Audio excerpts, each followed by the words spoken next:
Hello, my name is Echezonachukwu Nduka. I'm a poet and author of Chrysanthemums for White-Eyed Ghosts and Waterman. Today, I'll read a short poem titled Revisiting the Scars from my second poetry collection, Waterman. Waterman was published in 2020 by Griots Lounge Canada.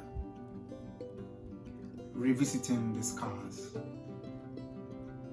Pseudo-sermons are breeding empty pews and hearts, playing Pokemon in place of penitence. The new preacher will not give up soon. He called again for the 9th time in 2 days, saying he was sure of wounds in need of a revisit. I did send a welcome note when he first arrived. Perhaps with prophetic eyes he saw holes, shifting shadows, a sob in the tone of my writing.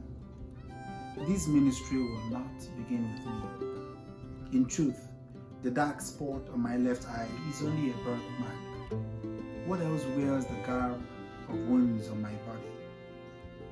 I have anointed my scars as a sign of peace. They no longer curse the rusty nail for the first harm, nor dismiss the surgeon's blade for the second. Years ago, I was a child being built together with the church where my father preached.